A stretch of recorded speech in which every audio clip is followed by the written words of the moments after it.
bon, la veille, tout allait très bien. Tout allait très bien. On avait fait le jeu des pronostics, notamment, c'est très révélateur.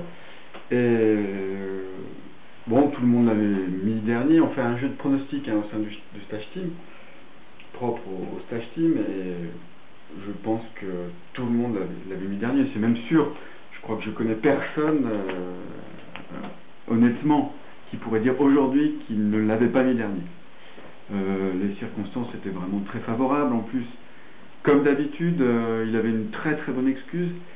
Cette fois-ci, il avait une bursite, donc une troisième boule, hein, qui s'était logée derrière le genou. Donc c'est vrai que c'était la situation parfaite, et il avait déjà un prétexte tout trouvé, même s'il en a toujours. Là, cette fois, le prétexte était quand même idéal pour abandonner et finir dernier au sein du stage team. Voilà, donc la veille, rien à signaler. Bon, Sylvain, c'est un ami de longue date, hein, on a fait beaucoup de choses ensemble, hein, on roulait ensemble, je l'attendais en haut des montées, je l'attendais en bas des descentes. Voilà, on a partagé beaucoup de choses. Voilà, rien mais j'arrête pas, enfin, encore vivre le truc là. Je peux pas imaginer ce qui allait se passer, quoi. Ouais, avant la course, c'était encore tout à fait comme on connaissait depuis toujours. Hein, moi je le connaissais pas du tout en fait, comme le reste de la stage team. On m'avait présenté déjà que tous les mecs étaient plutôt portés sur la bière qu'autre chose. Et même ces mecs là m'avaient dit, bon, Sylvain de toute façon lui, pas trop s'en inquiéter, c'est plutôt le genre de mec qui est en fond de sortie, tranquille quoi. C'est le mec qui organise le l'enduro mur, donc c'est vous dire, le mec il est plutôt cool quoi. Ce matin, bon, tout le monde se réveille à 3h15, c'est un peu la contrainte. J'essaie de comprendre là, ce qui s'est passé là. Ouais, c'est sûr, Sylvain c'est le premier à s'être levé, mais bon, il a les gosses, il se lève tôt, c'est normal. Je sais pas ce qui s'est passé. Non, vraiment là, je comprends pas. Bon, c'est des émotions quoi, j'arrive pas à tout comprendre là, c'est trop dur. Le matin, donc on s'est levé très tôt, hein, à 3h du matin, et voilà, rien de spécial, je me souviens plus ou moins du petit déjeuner. Je pense qu'il avait pris du café, peut-être, il a pris du café. Il avait un deuxième paquet de choco. Alors il avait fini son premier paquet de choco la veille. La veille il était énervé, hein, d'ailleurs. Il était énervé, il avait un paquet de choco qu'il a fini par jeter par la fenêtre pour je ne sais plus quelle raison. Enfin, il avait fait beaucoup d'erreurs de trajectoire sur l'autoroute. Voilà, mais le lendemain matin, il avait de l'appétit, il avait retrouvé son deuxième paquet de choco, et il a mangé avec bon appétit. Peut-être un premier indice, moi, qui m'a un petit peu alerté, c'est vrai que tout le monde avait des problèmes intestinaux, hein, c'est normal, à quelques heures du départ de la course. Et lui, l'espace d'un instant, il est allé se réfugier derrière une voiture, comme tout à chacun peut être amené à le faire en ces circonstances. Et quand je l'ai vu revenir, il avait le sourire. Ouais. Et quelque part, je pense que c'était déjà... ça a été un petit peu l'élément déclencheur. C'était sa première pensée positive du jour. Voilà. C'était derrière les voitures juste avant le départ. Et ça peut-être était déjà un avantage décisif.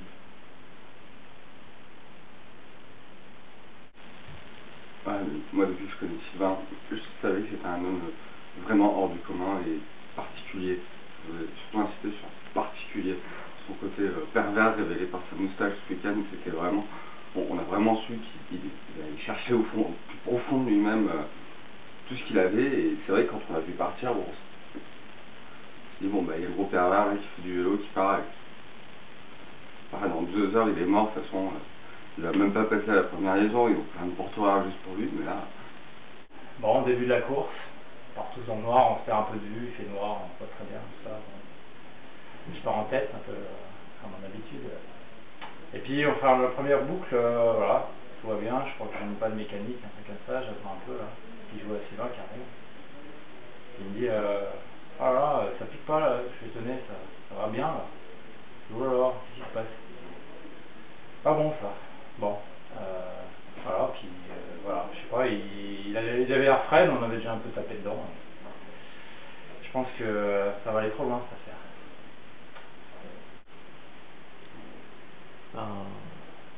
C'était bizarre. Enfin. En bas de la SP4, je dirais comme d'habitude finalement, je me suis retrouvé avec Philippe, avec Ralph, voilà, un peu les leaders je dirais. Finalement tout était dans la norme.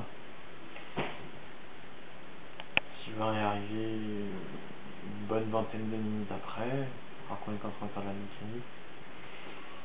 Tout allait bien, tout était logique. Puis il a eu ses mots. C'est bizarre dans sa bouche. Oh putain, je la sens bien. Il m'a encore cru ces vannes pourries de petit manager.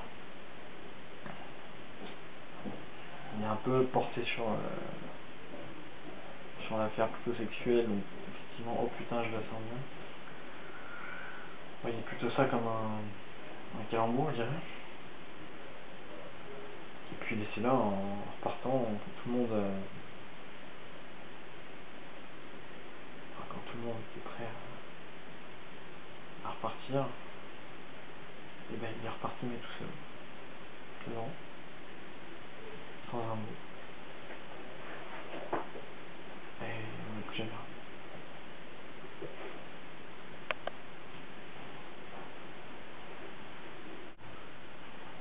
Sur le départ, ça allait quoi, c'était un peu le gros en fond de sortie, encore une fois, qui démarre derrière tout le monde. Après, j'ai commencé à comprendre, j'étais en train de rouler et j'entendais des mecs dire ah vous l'avez vu passer le mec avec son spray, il passait la bloc, etc. Un truc de fou apparemment. Moi j'ai juste même pas vu passer, j'étais pourtant devant lui, j'ai rien compris. Il y a une rumeur qui dit qu'il s'arrêtait même pas pour chier, il faisait ça en roulant. C'est vrai que ça fait longtemps que je le connais, Sylvain Maillet. Et je connais ses défauts. Je connais pas ses qualités, mais je connais ses défauts. Et voilà, en course, son problème, c'est qu'il s'arrête tout le temps. Voilà, il a toujours une bonne raison pour s'arrêter. Pour pisser, discuter avec les gens, prendre une photo, regarder le paysage. Il suffit de demander à Antoine Hachem, hein, voilà, qui disait qu'il avait discuté avec lui en pleine spéciale. C'est assez révélateur. Voilà, je pense pas que Sylvain connaisse le règlement de l'enduro. Ça n'empêche pas rien n'interdit les gens de s'engager sur des courses, hein, sans connaître le règlement, mais c'est vrai qu'à un moment donné ça peut être un handicap. Donc j'avais essayé de l'alerter dans la matinée en lui disant ne t'arrête pas trop, tu sais, moi j'avais préparé un plan de course qui était très précis, il y avait des horaires de passage très précis, je savais qu'il fallait vraiment pas perdre de temps.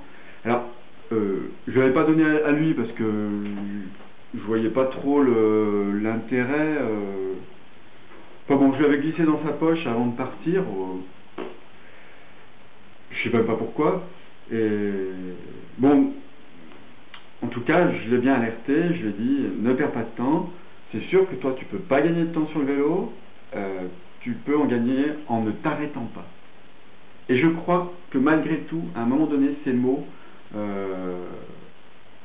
ont résonné dans son casque. Parce que à la fin de la boucle 1, tout le monde était en train de prendre, de manger tranquillement, de se reposer. Et il est arrivé. Il était écarlate.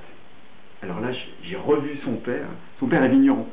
Et j'ai cru voir son père. Il était rouge.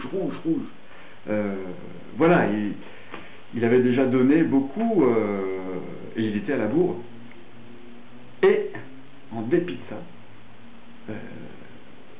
il s'est arrêté très rapidement. Il a mangé, il a bu. Alors lui, j'étais très surpris. Lui qui aime la bonne chair, qui aime boire, là, je ne sais pas. Et je pense que c'était déjà la fatigue.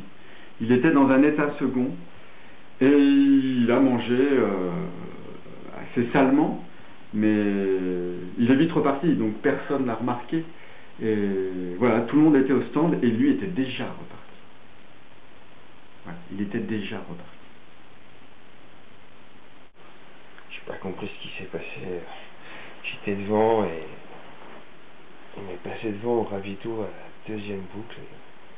J'ai géré ma course et je pensais qu'il était derrière et non. Donc on était devant. J'ai fini ma deuxième boucle et on m'a dit mais Sylvain il est devant. Ah, j'y croyais pas quoi. Normal, je l'avais mis dernier dans mon top 5. Voilà quoi, je suis super déçu. C'est moi.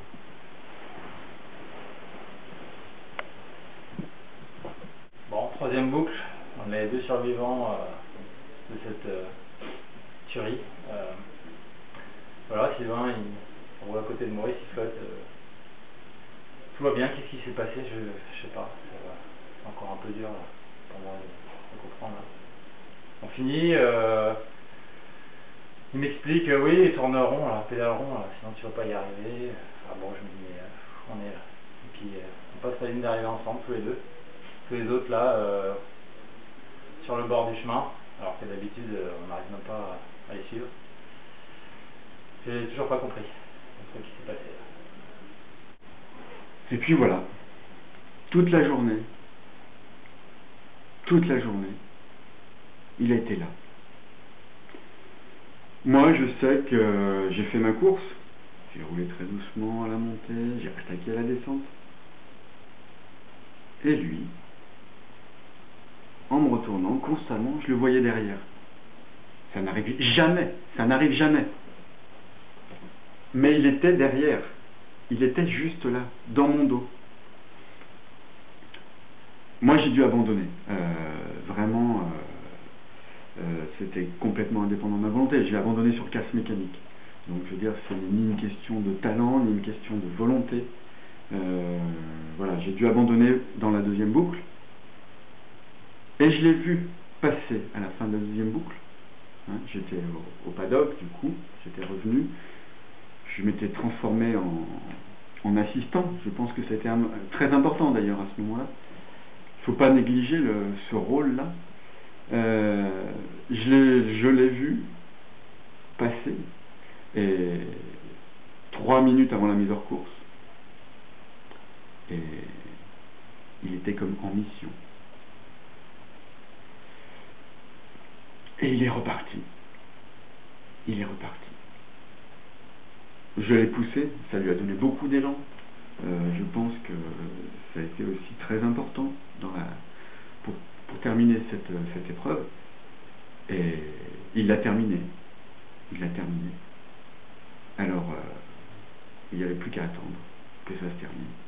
On a attendu très très très longtemps. C'est sûr, mais il l'a terminé. Et il a terminé dernier, certes, comme ça avait été finalement écrit sur les pronostics, mais dernier des premiers.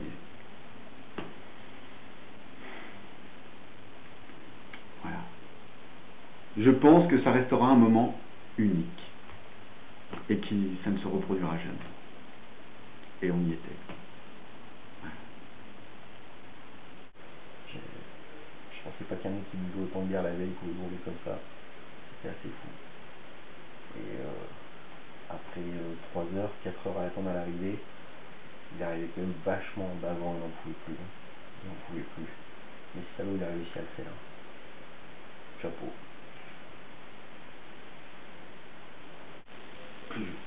Plus vu, puis l'autre il a dû aller chercher plus profond de ses tripes là, où il trouve toute sa perversion avec ses élèves, avec les petites filles et tout ça, pour arriver à passer, parce que quand même, écoute, moi je me dis, c'est 14h30, la deuxième porte-fort, déjà c'était chaud, 17h la troisième, impossible. Donc soit il a triché, soit c'est autre chose. Puis bon, il l'a fait, il est arrivé, ben voilà, qu'est-ce que tu veux que j'y fasse? De toute façon, moi, merde, hein, il a fini, quoi, c'est bon. Allez, voilà, qu'est-ce que tu veux d'autre que je dise? Pas de justice dans ce pays, merde, pas de justice. Allez, vive la France. Avant la tombée de la nuit, Sylvenheist aura donc vu la lumière. Il avait été comme en mission durant cette journée particulière. Il avait d'ailleurs réussi à convertir Philoupette. Il avait été comme en mission, et c'est plutôt cocasse pour quelqu'un qui se disait incroyant, athée, païen, libertin. Pour lui, les Picanturos avaient été une rédemption. Il ne faisait plus pitié, il avait découvert la piété.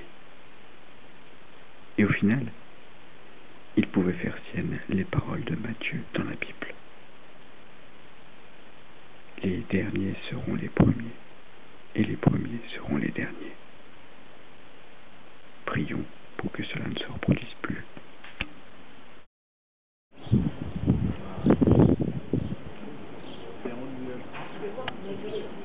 Il y a un moment, j'ai passé sur une liaison, je ne savais plus si c'était Mons-la-Montagne, si c'était un autre village où il y avait Paris. Ouais, Mons-la-Montagne. Bah, tu sais, on était ensemble, on parlait justement des... et là, juste avant, il y avait même tout le chute. Alors qu'on n'était pas là, quoi. Il y a exactement la même chose avec le site. Tiens, c'est dingue. C'est dingue, hein. La liaison... Le